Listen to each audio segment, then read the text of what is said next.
Hello, good morning, good afternoon, good evening. I have no idea what time it is, but we're here with Slippery People, our YouTube interview series where we interview artists who have graced the Sunday Slip stage.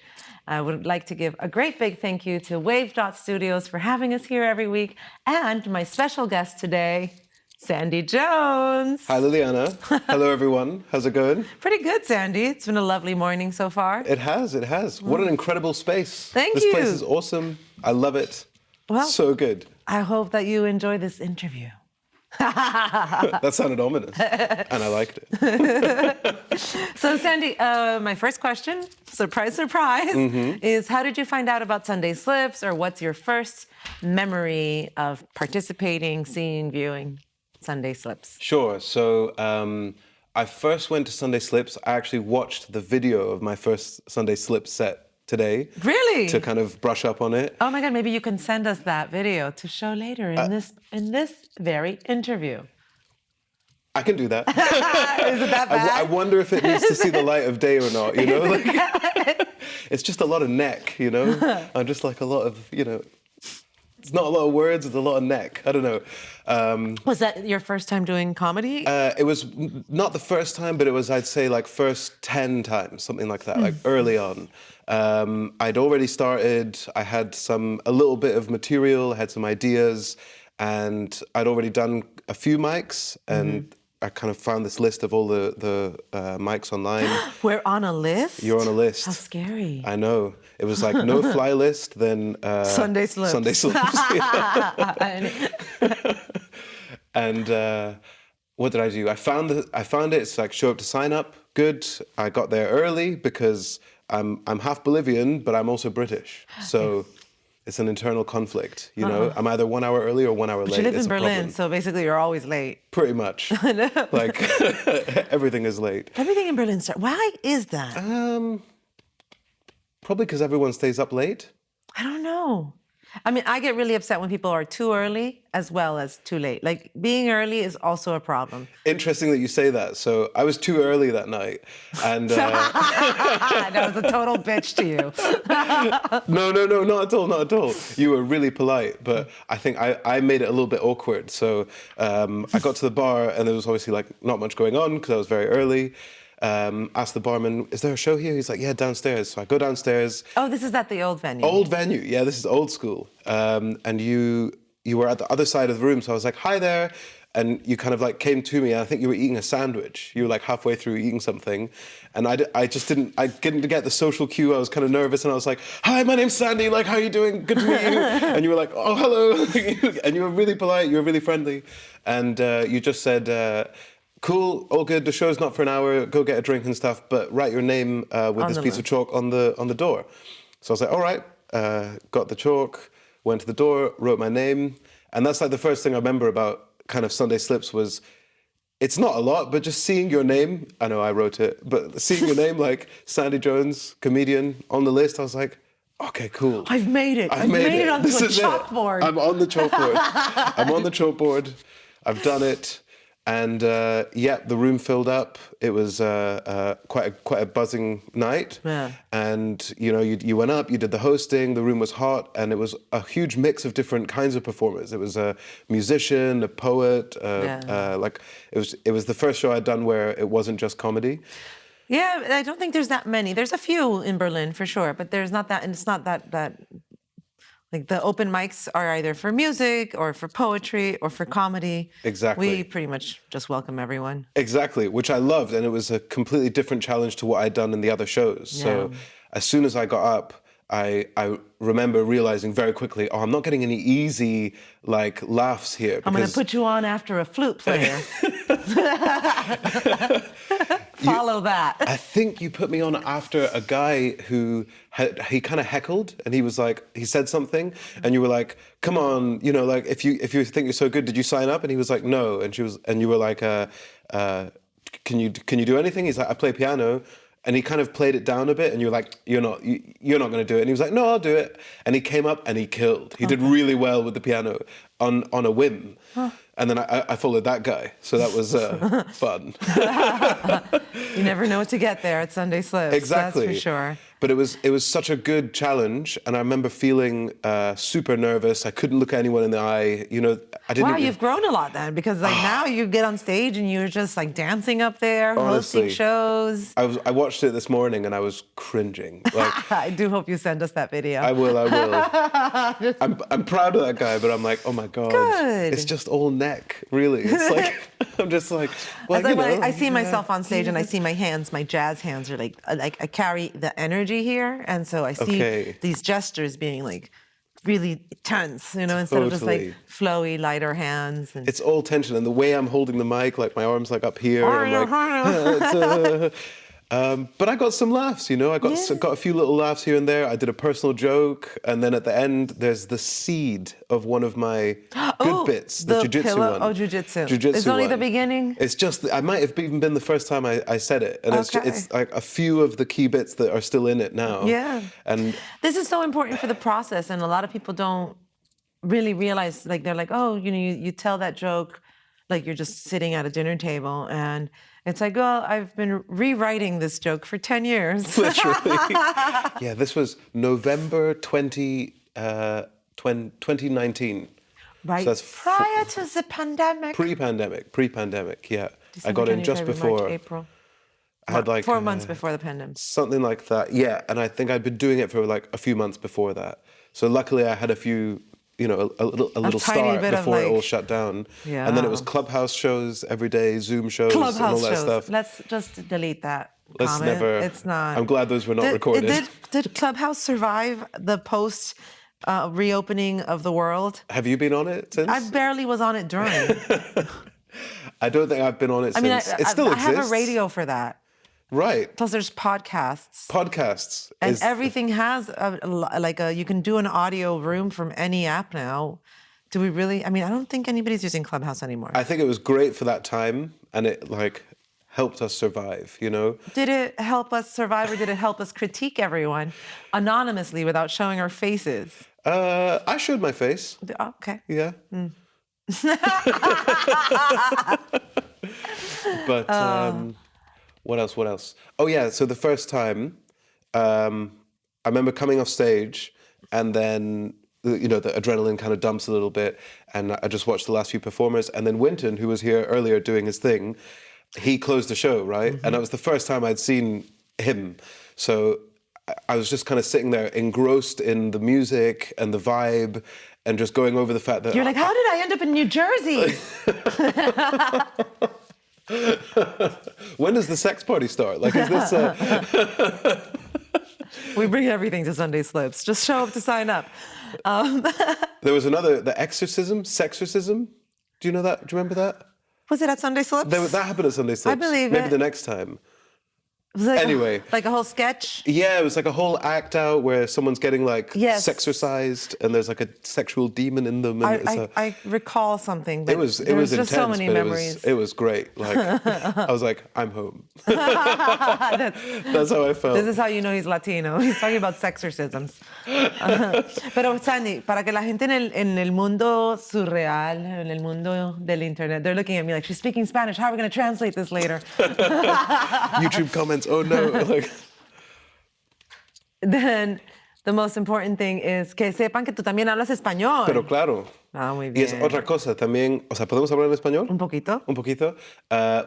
Tú me diste mi primer spot también en español. Ah, yeah. No sé si te acuerdas. La Llorona? When it was at the Mexican restaurant. In the Mexican restaurant. Yeah. And again, monotone, insular, not saying much, couple of little chuckles. I'm a stand-up comic. Hola, me llamo Sandy, soy boliviano. Like, oh my God. so funny. How time flies. And now you're doing so great. You're running your own shows. Indeed. What shows do you have? So I have You Having a Laugh. It's a showcase. Wait, is that a question or a sentence? Like, It's kind of both. huh, Yeah. You having a laugh? You having a laugh? What kind of shows are you running? You having a laugh? having a laugh? So it's a showcase every other Tuesday. Every other Tuesday. Every other Tuesday. It might move to Wednesdays in Prenzlauer Berg, near Prenzlauer Alley. And is there a venue? It's in between. Okay. So I had an old venue. I've got a new venue. This is an issue, you know. Venues. It's always a problem. But the show is going well, and I've got a place that's nearby it, right by Prenzlauer Alley. last final talks to get that All right. ironed in. Good luck with that. Thank you. But that was going really well. And then I'm doing all these Spanish shows as well. That's right. So Spanish speaking shows and also Latino-themed English comedy shows. Yes, like, what is it? Berlin en Español and... Is that in English? No, Berlin en Español is in Spanish. But we have this Latino English comedy, which is in English. I don't know about it. I've never been on it. Come and do it. That's how you do, Liliana. That's how you do. This is it. Great. So my second question to you is, Sure. what would you tell younger Sandy, the Sandy that was not an artist yet or that was pursuing different art forms? What would you tell younger Sandy now that you've developed so much more here in Berlin with your comedy and your persona? Sure. I would say when I was younger, I was actually a bit more artistic than I was. Autistic or artistic? It's kind of both again. Like, I think there's a recurring theme that there's more than one way to look at these things. There's definitely some truth in there. Undiagnosed truth, perhaps. But when I was really young, I was like a theater kid, music school, all that kind of stuff. And then I kind of parked it all to go into more like the corporate world, marketing agencies, this kind of thing. Did you have a corporate job for a did, while? I've never seen yeah. you be corporate. I know, right? I can't even imagine it now. Like, the best thing about that job was... You fit into a cubicle pretty good. I know. Well, it's got to be a big one, but, you know, nice big comfy chair. I don't know. I broke a few chairs in that office. Huh. Yeah. It was a sign. Yeah, time to get out. We don't want you here. Yeah, you obviously can't sit down. You need to do stand up. So, Too easy. too easy. That's why I hesitated. It's low-hanging fruit. We picked all of it earlier. So, what was I saying? Yes, I used to be more kind of artistic and creative and so on. Then I kind of put it to one side. And then I rediscovered it at like 29 here in Berlin. But I would say to myself, the younger me, just keep doing it. Keep doing what you're doing. You have all these like talents that need to be nurtured and so on. And then the slightly older one that kind of put it to one side, I would say, don't listen to that resistance voice that's in your mind that's just telling you, oh, don't do that. Or, you know, if you have a feeling to do something, the voice that says don't, for whatever reason, it's always going to be there. It's still there. I still have it all the time. Or like there is a safety net in art as well. Like, you know, you don't have to have a corporate job. You just have to figure out how to make your art money. Viable. Right, exactly. And viable. Viable. Viable. Biodegradable as well. We care about the environment at the end of the day. Not my jokes.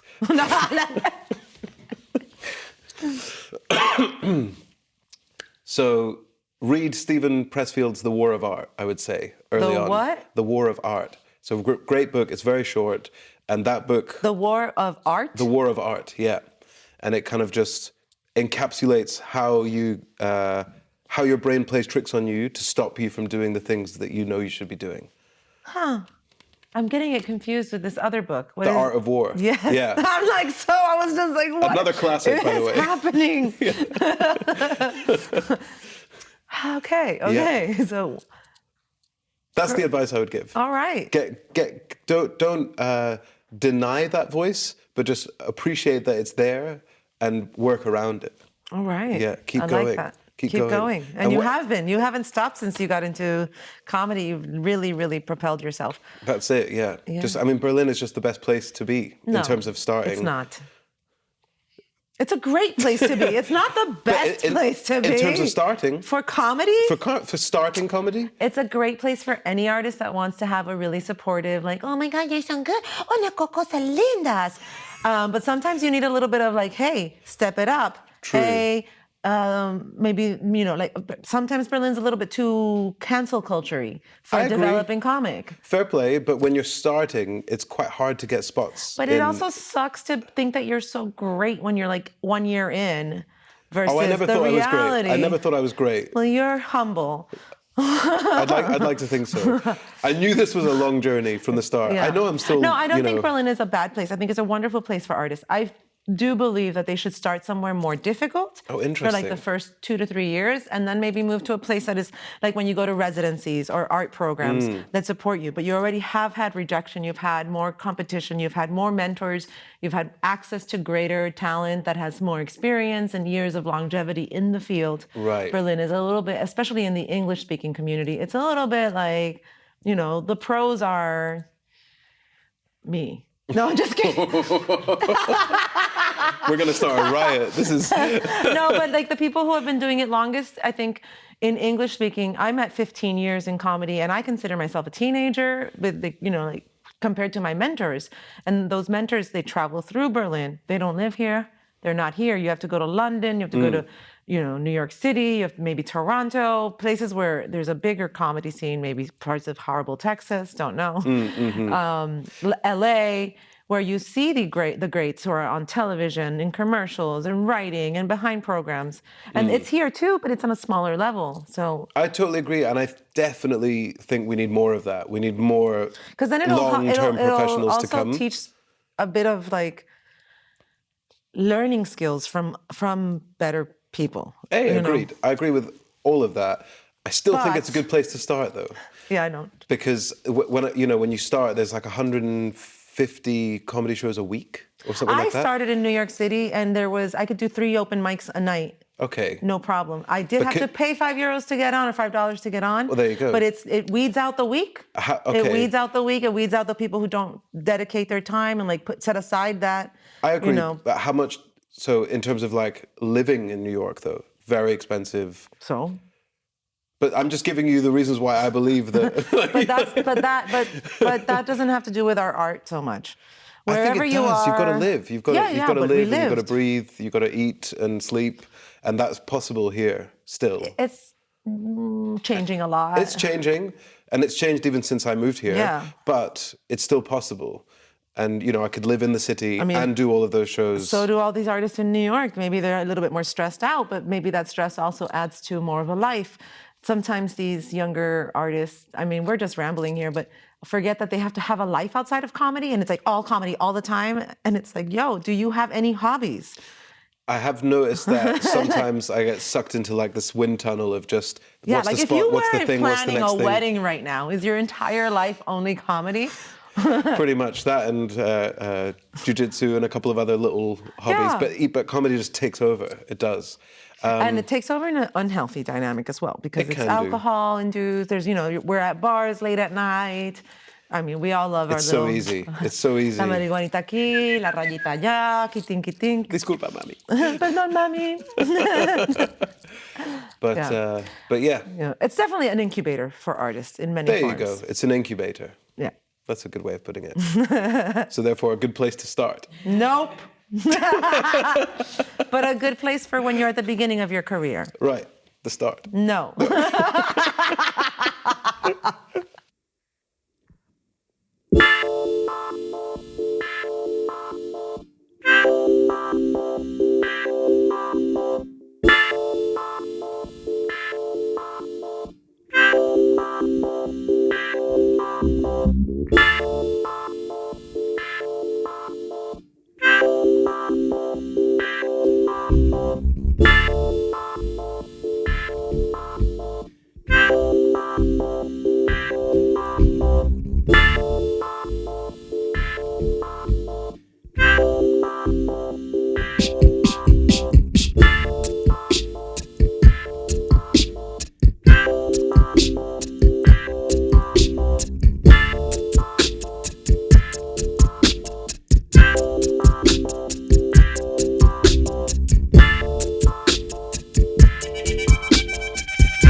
So what would you tell future Sandy Jones? Like, Future Sandy Jones. we're looking into your next 10 years, let's say.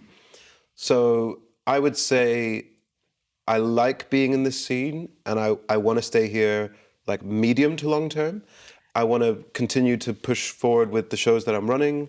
I would say to this person, like future Sandy, continue creating opportunities for other comedians to get paid as well here in Berlin, which is something like all of my shows, like I think, actually, yeah, all of them now are ticketed and pay the comedians. Beautiful. That's, Beautiful. I think, really important. Congratulations. Thank you. And more of that. And that will attract more, like we said, you know, long-term comedians to come to the city. Do you see yourself as a working dad? Sure. Will you be bringing your children to comedy shows? Oh, yeah, totally. I think I just want to become a dad so that most of my jokes start making sense. They're already dad jokes. You just need the child. Literally. It's been like 10 years of that, to be honest, even pre-comedy. So I've got the, you know, got the setup, everything, the infrastructure is there. Just need that, Just need that child, you know. I can totally imagine that, yeah. All right, well. Comedy dad, one day, definitely. I love it. Sandy, thank you so much for being part of Slippery People. This has been really fun. We hope to see you at Sunday Slips at our new location, Swim Crocodile, every Sunday. I look forward to getting that booking for the Latino Showcase in English. Yes, please. No problem. Once again, thanks to Wave.Studios. If you like what you're seeing here on our YouTube channel, please comment, like, share. The best way to get our word of mouth out is our word of mouth. The best way to get this out into the universe is your word of mouth. Oh, it's like a lot of things in my mouth. I'm Liliana Velasquez. I'll see you soon. Thank you, Sandy. That was fun. Thanks a lot. That was great. Cheers. Sunday Slippery.